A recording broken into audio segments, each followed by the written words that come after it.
২০২৪ সালে বাংলাদেশের গণঅভ্যুত্থানে ক্ষমতাচ্যুত আওয়ামী লীগের কার্যক্রম নিষেধাজ্ঞা বহাল থাকলেও সাম্প্রতিক সময়ে দলটির পক্ষে নানা কার্যক্রম সামনে আসছে। কার্যক্রম নিষিদ্ধ থাকলেও গত কয়েকদিনে ঢাকাসহ দেশের কয়েকটি জায়গায় নানা তৎপরতা লক্ষ্য করা গেছে দলটির।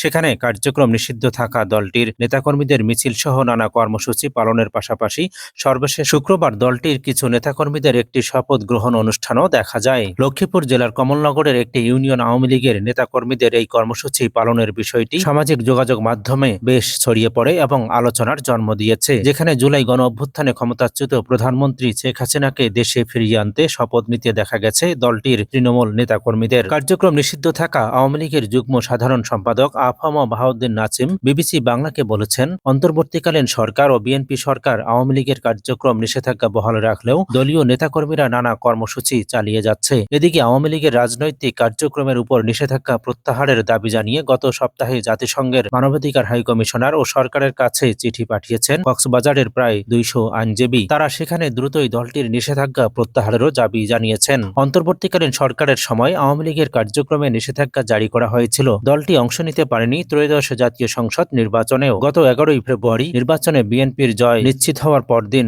সরকারের বিভিন্ন জায়গায় দলীয় কার্যালয় চালু সহ দলটির নেতাকর্মীদের নানা তৎপরতাও দেখা গেছে। কিন্তু চলতি মাসে জাতীয় সংসদে দলটির নিষেধাজ্ঞা বহালের সুযোগ রেখে অন্তর্বর্তীকালীন সরকারের অধ্যাদেশ আইন আকারে পাশ হওয়ার পর আওয়ামী লীগের রাজনীতিতে ফেরা নিয়ে যে গুঞ্জন ছিল সেটি ধোঁয়াশা তৈরি করেছে।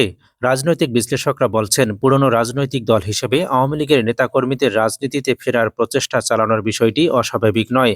তবে সেটি কতখানি সফল হবে তা নির্ভর করছে সরকারের উপর। গত শুক্রবার লক্ষ্মীপুরের একটি উপজেলায় আওয়ামী লীগের নেতাকর্মীদের রাতের অন্ধকারে শপথ পাঠের একটি ভিডিও ছড়িয়ে পড়ে সামাজিক যোগাযোগ মাধ্যমে। সেটি ছিল কমলনগরে ধারণ করা ভিডিও বলে স্থানীয় গণমাধ্যম কর্মীরা জানিয়েছে। বিষয়টি তদন্ত করছে কমলনগর থানা পুলিশ। সামাজিক যোগাযোগ মাধ্যমে ছড়িয়ে পড়া ভিডিওতে দেখা যায় একদল কর্মী একটি নির্জন জায়গায় রাতের অন্ধকারে মোবাইল ফোনের টর্চলাইট জ্বালিয়ে শপথ বাক্য পাঠ করছেন।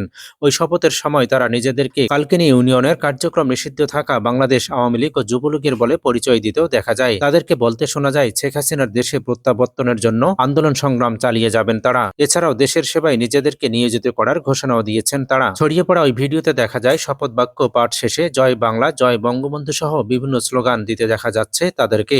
এ সময় তাদেরকে তেল, গ্যাস ও বিদ্যুতের দাবিতেও স্লোগান দিতে দেখা যায়। অন্যদিকে কার্যক্রম নিষিদ্ধ থাকা আওয়ামী লীগের নিষেধাজ্ঞা প্রত্যাহার সহ বেশ কিছু দাবি জানিয়ে জাতিসংঘের মানবাধিকার হাই কমিশনার এবং সরকারের কাছে একটি চিঠি পাঠিয়েছে কক্সবাজার জেলার আইনজীবী সমিতির সদস্যরা। কক্সবাজার জেলা আইনজীবী সমিতির 137 জন আইনজীবী ওই বিবৃতিতে স্বাক্ষর করেছেন বলে জানা গেছে। ওই বিবৃতিতে তারা উল্লেখ করেছেন, বাংলাদেশের জাতীয় সংসদে পাশ হওয়া সন্ত্রাস বিরোধী সংশোধন বিল 2026 এর মাধ্যমে দেশের অন্যতম রাজনৈতিক এবং প্রাচীন দল আওয়ামী লীগের কার্যক্রম নিষিদ্ধ করা হয়েছে, যা সংবিধানের 38 অনুচ্ছেদ ও মৌলিক অধিকারের পরিপন্থী। ওই চিঠিতে আরও উল্লেখ করা হয়েছে, বাংলাদেশ জাতিসংঘের নাগরিক ও রাজনৈতিক অধিকার বিষয়ক আন্তর্জাতিক চুক্তির স্বাক্ষরকারী একটি দেশ, কিন্তু নতুন এই আইনের মাধ্যমে আন্তর্জাতিক বাধ্যবাধকতা ও গণতান্ত্রিক অধিকার ক্ষুণ্ণ হয়েছে।